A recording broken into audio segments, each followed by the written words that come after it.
Hello. जय लोकतंत्र। आज रिकॉर्डिंग करने का मूड तो नहीं था, पर बहुत पहले एक ऐसा हुआ कि एक प्रतियोगिता निकली कहीं, शायद झाबुआ या ऐसे ही कुछ। तो जिन लोगों को पार्टिसिपेट करना था उनको भारत माता के नाम एक पत्र लिखना था। और ये कंपटीशन था, जिसने जिसने भाग लिया था उनका एक व्हाट्सएप ग्रुप बना दिया गया। जब व्हाट्सएप ग्रुप बना दिया गया तो नेचुरली जब वहाँ इतने सारे लोग जुटेंगे, और कम से कम जो लास्ट डेट थी उससे करीब 15 दिन पहले समझ लीजिए। अब 15 दिन पहले लोग जुटेंगे तो ये कैसे संभव है कि आपस में बात ना करें। नेचुरली परिचय पूछा गया, बात होने लगी, किसी ने अपनी कविता डाल दी, किसी ने कुछ लिंक। ऐसे में आयोजकों का या जो भी ग्रुप के एडमिन्स थे तो वो लोग कहले बात ना करिए, शेयर ना करिए। वही वयस्कों को कंट्रोल करने वाली बात। ऐसा कैसे संभव है कि आप किसी का ग्रुप बनाएं और खाली प्रतियोगिता संबंधित बातें करें कि कौन क्या लिख रहा है, क्या कर रहा है। तो ऐसा पॉसिबल नहीं है। ये तो वही हो गया कि आपने ड्राइंग रूम में कई लोगों को इकट्ठा कर दिया, आप कहते मुंह बांधे बैठे रहो। तो जो चीज संभव नहीं है, संभव है एक बार सुना, 2 बार सुना, अल्टीमेटली मैं क्विट कर गई। मैंने ग्रुप छोड़ा और ग्रुप डिलीट कर दिया। गुस्से वाली बात थी। अमूमन मैं गुस्सा नहीं होती हूँ, बहुत जल्दी उतरता भी है। और प्रतियोगिता मेरे लिए कोई जीतना या सर्टिफिकेट शेयर करना कोई बहुत ज्यादा गौरव की बात नहीं है। लेखन के उस स्तर पर पहुंचकर जहां खुद को ही सेटिस्फेक्शन होने लगे कि हाँ सही लिख रही हूँ, तो कोई फर्क नहीं पड़ता। मैंने उसे बड़ी मेहनत से लिखा था, और चूंकि माता को पत्र लिखना था, भारत माता को पत्र लिखना था, सोचना भी पड़ा, थोड़ा लिखा। लेकिन ये तो सोच लिया था कि चलिए कंपटीशन में नहीं पहुंचा, मैं इसको रिकॉर्ड करूंगी, जो भी लिमिट रही होगी तब तो गिन के लिखा था। आज मैं और तो कुछ नहीं सुनाऊंगी, बस आपको उस प्रतियोगिता के लिए भारत माता के नाम पे लिखा हुआ अपना पत्र सुनाती हूँ। उसे सुनिएगा, वही काफी लंबा हो जाएगा।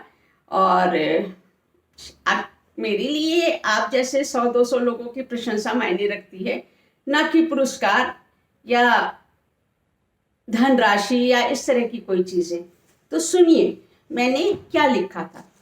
माँ वंदन, कभी नहीं सोचा था कि तुम्हें इस तरह से पत्र लिखने की आवश्यकता आन पड़ेगी, पर बेटी हूं तुम्हारी, तुम्हारा दिल मेरे दिल में धड़कता है और मेरी हर अनकही धड़कन तुम सुन पाती हो। पर मैं तुम्हारी संतान, जो सिर्फ 2 बच्चों की माँ है, उन्हें ही संभालते संभालते धीरज खो बैठती हूँ। तो माँ कश्मीर से कन्याकुमारी तक फैले तुम्हारे परिवार और तुम्हारी क्षमता से हमेशा ही आश्चर्यचकित होती आई हूँ। कैसे संभाल पाती हो भला इतने विस्तृत साम्राज्य को, मानो तुम्हारी करोड़ों भुजाएं उगाई। हर बच्चे का ध्यान रखती, कभी पढ़ने वाले सूखे तो कभी अतिवृष्टि, कभी बेरोजगारी तो कभी बढ़ते अपराध। एक तरफ से कभी खुशी की खबर सुनाई देती है और ठीक से तू हंस भी नहीं पाई होती है कि कभी घरेलू बगावत तो कभी असंख्य जाने ले जाता कोई अनजान सा वायरस। और इतने पर भी बस कहाँ है माँ, सीमा पार से अपनी सीमाओं को पार कर कभी चीन तो कभी पाकिस्तान, कभी नेपाल तो कभी भूटान। उफ, कैसे कैसे दर्द और मुसीबतें तू झेल ले जाती है। पर एक बात तो है माँ, जहां माँ की 50 नालायक संतानें होती हैं, वहीं 100 लायक पुत्र और पुत्री तेरा सर कभी नहीं झुकने देते। माँ का अपमान भला किसी योग्य संतान से सहन हुआ है? वो सेना के रूप में तेरी, वो बैंकर से लेकर सफाई कर्मी तक की फौज तेरे लालन पालन की सार्थकता सिद्ध करते हुए तेरे दाएं बाएं आ खड़े होते हैं। मैं लिखती जा रही थी, सोचती जा रही थी, और लेखनी स्वयं फिसलती जा रही थी। तो तेरे दाएं बाएं आ खड़ी होती हैं तेरी संतानें, और हर प्रतिकूल परिस्थिति को अनुकूल बनाते हुए तेरे ललाट पर चंदन का तिलक लगाना नहीं भूलती। और इन्हीं योग्य संतानों के बल पर हमारी माँ की स्वतंत्रता आज तक अक्षुण्ण है। तरक्की के सोपान निरंतर तय करते हुए धरती से लेकर अंतरिक्ष तक प्रगतिशीलता और सफलता के दंड गाड़ती तेरी संतानें।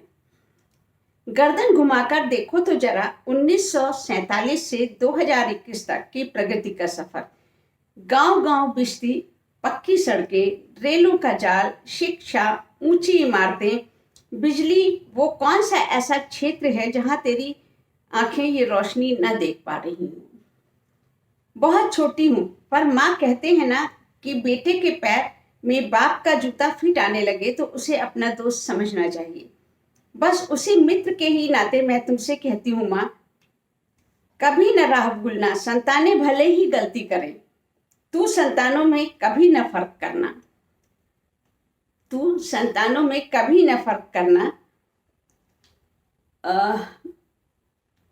जैसे पिता की जायदाद में हर बच्चा बराबर का हकदार, ठीक उसी तरह से माँ से भी हर बच्चा समान अधिकार की मांग रख सकता है।